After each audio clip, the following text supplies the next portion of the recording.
Okay, let's dive right into 2 Chronicles chapter 26 today. Sounds good. This chapter, it tells this really remarkable story, doesn't it? About a king, Uzziah.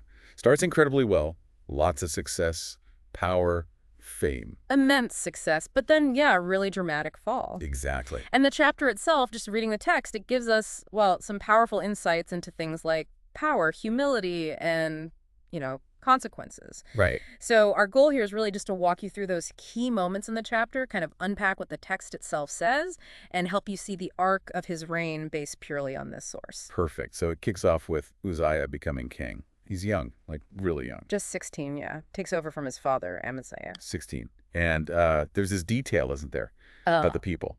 It specifically says, all the people of Judah took Uzziah and made him king. So not just inheritance. It sounds like popular support almost. It does suggest that, yeah. And his mother's name, Jeshaliah, from Jerusalem, and it tells us he ruled from Jerusalem for, well, a very long time. How long was it again? 52 years. 52 years. Wow. That's quite a reign. It really is. Plenty of time to make an impact. And the source, it sets the tone early on, doesn't it? About how he started. It does. Crucially, it says, he did what was right in the eyes of the Lord, just as his father Amaziah had done. That's kind of the initial assessment. Okay. And there's someone else mentioned, right? Someone who influenced him. Yes, Zechariah. The text says Uzziah sought God during the days of Zechariah, who instructed him in the fear of God. Instructed him in the fear of God. What does that seem to imply based on how the story unfolds? Well, in context, it seems to suggest guidance towards maybe reverence, humility, recognizing a higher authority. And the text draws a direct line from that. To his success. Exactly. It says very clearly, as long as he sought the Lord, God gave him success. It's presented almost like cause and effect right there in the narrative. That's a key connection the source makes. Seek God, get success.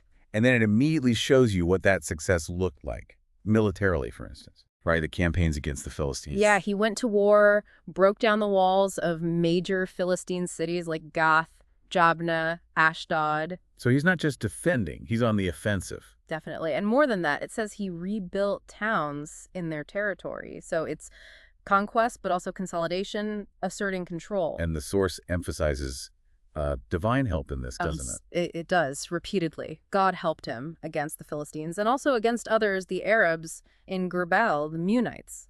So the narrative keeps reinforcing that his strength wasn't just his own doing. Precisely. And you see the results of that growing power.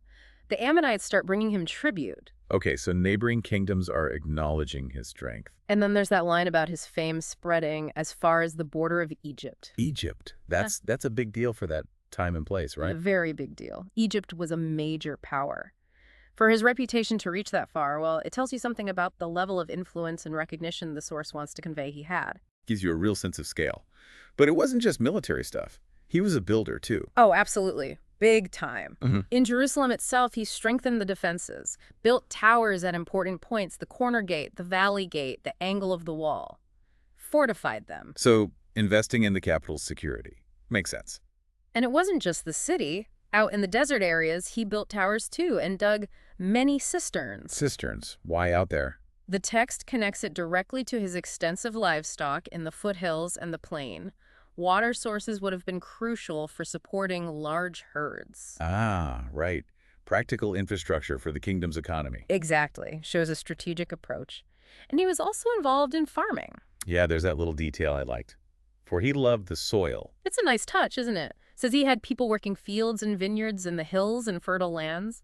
It kind of rounds out the picture: defense, infrastructure, agriculture, a ruler involved in all aspects. He's very hands-on, very successful. And then there's the army itself. The source gives details there, too. Quite a few details. It's described as well-trained, organized by divisions.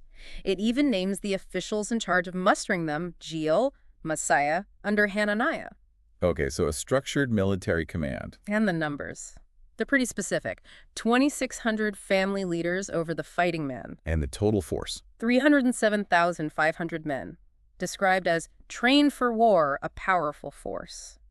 The source clearly wants you to grasp the magnitude of his army. 300,000 plus. Yeah. That's massive. And equipped. Yep. The text lists the gear, Shields, spears, helmets, armor, bows, even slingstones. Sounds like he made sure they were well supplied. Standard military equipment for the time, presumably, but provided for the whole force. Right.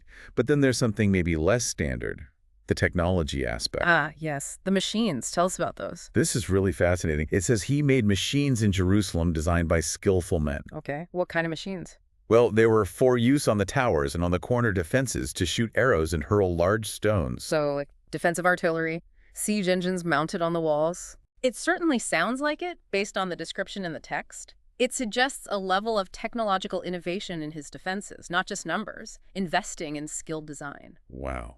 So military power, building projects, farming, even technology.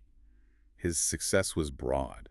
It really paints a picture of a kingdom thriving under his early rule, and the narrative again connects it back. His fame spread far and wide, for he was greatly helped until he became powerful. That phrase again, greatly helped, underlining the divine assistance aspect. It consistently links his rise, his power, his fame reaching Egypt, all of it, back to seeking God and receiving this help. As you hear all this incredible rise, what does the narrative seem to be telling you about the foundation of that success? It definitely feels like the text roots it firmly in that initial period of seeking God, following Zechariah's guidance, doing what was right. But we know there's a but coming. A very big but. This is the turning point. The narrative shift is abrupt and clear. What does it say? But after Uzziah became powerful, his pride led to his downfall. Just like that. No beating around the bush. Pride. The text explicitly names it. Explicitly, it suggests the success itself, maybe disconnected from that original humility or seeking, became the problem. His power, his pride. And this pride led him to do something specific. Yeah. An act of unfaithfulness. Yes, a very specific act described in the text. He entered the temple of the Lord to burn incense on the altar of incense. Okay, why was that the specific act that crossed the line according to this narrative? Burning incense sounds religious. It was, but the issue here, according to the text, is about who was authorized to do it. The source's perspective is clear. Burning incense in that holy place was strictly reserved for the priests, the descendants of Aaron. Ah, so it was a role violation. He was the king, not a priest. Exactly. He was overstepping a boundary defined by the religious rules presented in the source. It's portrayed as him intruding into a sacred function not assigned to him, no matter how powerful he was as king. And the priests, they didn't just let it happen. No, they didn't. Azariah the priest and the text notes, 80 other priests with him described as courageous, went into the temple after him. 80 priests. That's quite a confrontation. And they confronted him directly. They challenged the king. What did they say? The text quotes them. "It is not right for you, Uzziah, to burn incense to the Lord. That is for the priests. Leave the sanctuary, for you have been unfaithful, and you will not be honored by the Lord God." Wow, straight talk to the king. They based their argument on their designated role. Yes, on who was consecrated for that specific task. And they warned him about the consequences loss of divine honor. So how does Uzziah, this powerful king, react to being told off by the priests inside the temple?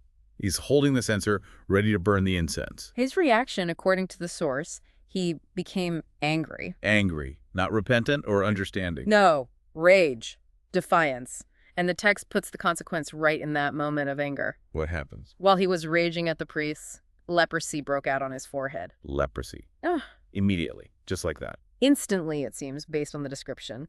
While he's angry, defying the priests right there before the altar, and it was visible on his forehead. That's dramatic.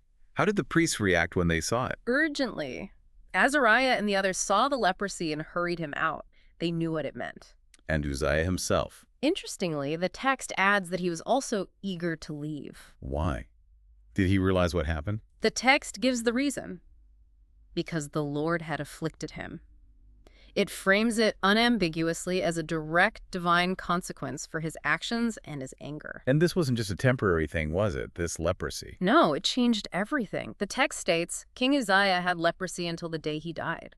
It was permanent. So what did that mean for his rule, his life? It meant exclusion. He had to live in a separate house. He was considered leprous, ritually unclean, and crucially, excluded from the temple of the Lord. The very place he tried to assert his authority inappropriately. The irony is strong, yes. Right. And practically, it meant he couldn't rule actively anymore. So who governed? His son, Jotham.